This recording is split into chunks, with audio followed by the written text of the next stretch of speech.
Hi, I'm Stephanie Jaworski of joybaking.com. Today we're going to make a banana bread, and this is what it looks like. This bread, when it's first baked, the outside crust is wonderfully crisp. Inside, it's moist and sweet with the flavor of bananas and some ground cinnamon, and then you've got a little bit of crunch from some chopped nuts. So the first thing you will need to do is to preheat your oven to 350 degrees Fahrenheit, which is 180 degrees Celsius. And then you will need a loaf pan. Now you could just spray the inside of your pan with one of those non-stick cooking sprays. What I'm going to do is I'm going to butter my pan. So what I did is I just melted a little bit of butter, and then with a pastry brush, I'm just going to brush the inside. Make sure you get those corners. You don't want the bread sticking there. Okay, and then I like to put a little piece of parchment paper in the bottom of the pan. That way we make sure our bread doesn't stick. Okay, there. So banana bread is a quick bread, quick to make. I'm not using a mixer here. I'm going to do it by hand. Whoop. So in a large bowl, we're going to put the dry ingredients. So I have 1 3/4 cups, which is 225 grams of all-purpose flour. You may know that as plain flour. To that, I'm going to add 3/4 of a cup, 150 grams of granulated white sugar. And then I'm going to add 1 teaspoon, 4 grams of baking powder, 1/4 teaspoon, 1 gram of baking soda, and then 1/4 teaspoon, 1 gram of salt. And then I'm adding 1 teaspoon of ground cinnamon. I really like, when I make a banana bread, to have that ground cinnamon.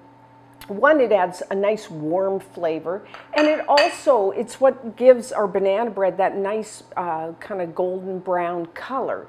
Now, if you would prefer, if you don't like cinnamon or you don't like it with your banana, you could leave it out. Although, if you've never tried it, please try it. It really is good. And then I'm going to add 1 cup, which is 120 grams of chopped nuts. Now, for this, I'm using pecans. You may say pecans. You could use walnuts. I think hazelnuts would be good.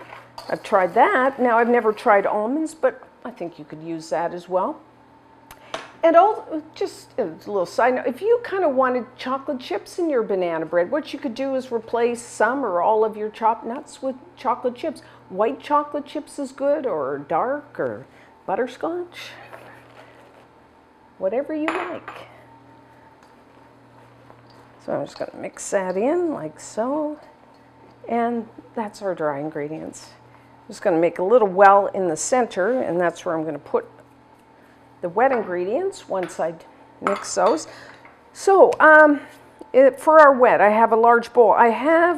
You will need 1 1/2 cups, which is 360 milliliters, or if you want to go by weight, 375 grams of mashed bananas. And that would be about 3 large when you go to the grocery store.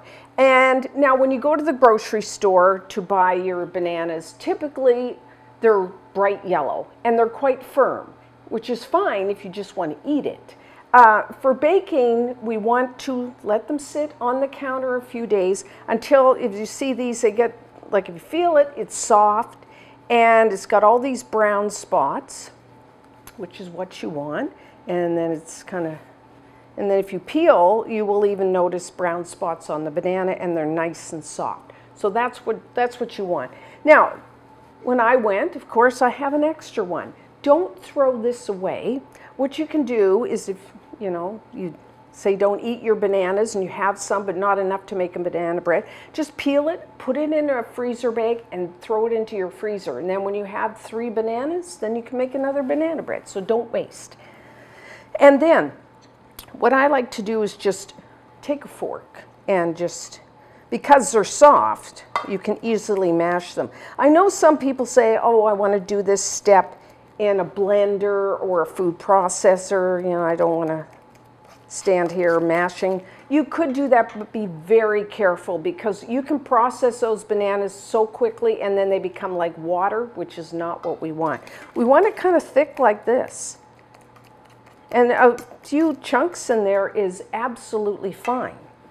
So once you do that, now in another bowl I have 2 large eggs, that would be 100 grams of eggs, and they're at room temperature, and I'm just going to whisk this. Okay, and then I'm just going to add that in. Get all that. And then for some flavoring, I'm adding 1 teaspoon, 4 grams of pure vanilla extract. If you don't want the vanilla flavor, just leave it out. And ½ a cup, 113 grams of melted butter. I'm using unsalted here. I prefer the flavor and I like to regulate the salt in my recipe. But if you have a favorite salted butter, go ahead and use that. If you do use salted, then I would leave out that 1/4 teaspoon, 1 gram of salt that I added in the dry ingredients. So when you melt your butter, let it cool down to, you know, room temperature before you add it. You don't want to scramble our eggs. And just whisk all that together.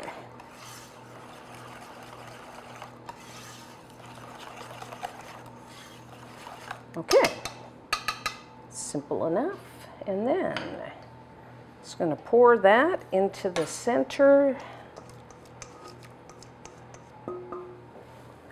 And then we're just going to mix everything together. I like to do this by hand because when you're mixing a quick bread, it's important to only mix everything until all the dry ingredients are moistened. You don't want to over mix because then, you know, your bread or muffins or whatever will be a little tough, and we don't want that. So just scrape around and just make sure, get to the bottom of the bowl. You don't want any flour under there. That's why it's good to use a wide like this bowl, because it's a lot easier to mix. So we're done.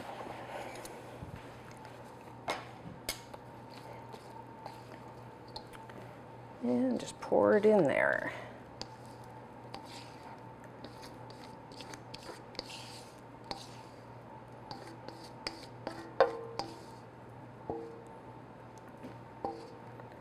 Yeah. And then just level the top.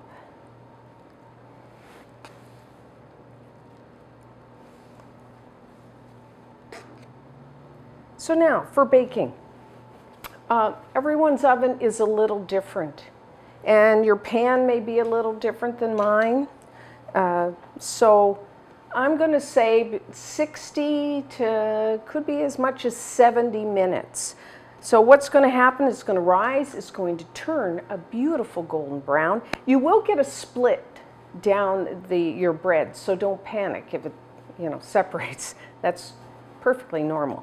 And then what you want is a toothpick inserted into the center will come out clean. So I'm going to say between 60 to 70 minutes.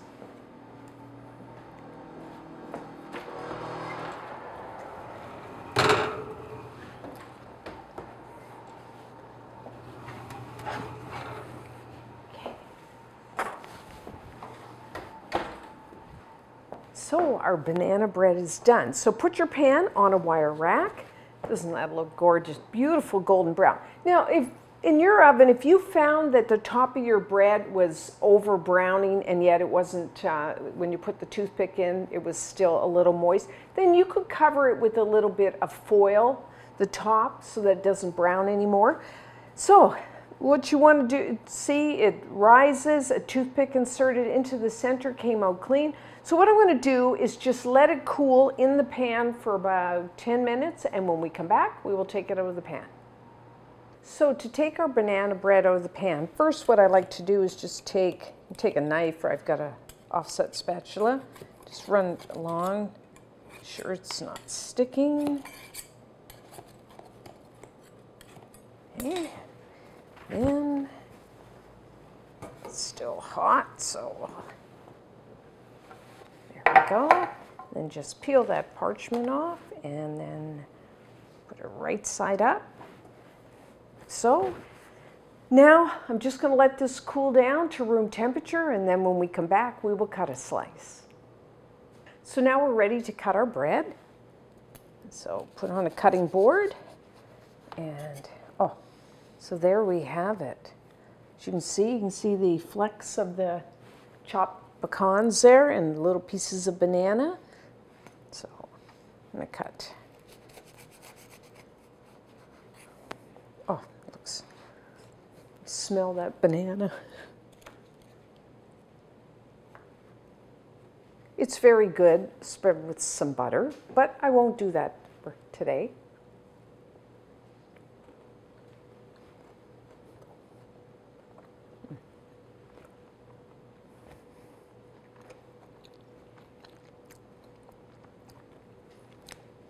When this bread is freshly baked, the outside crust is really nice and crisp.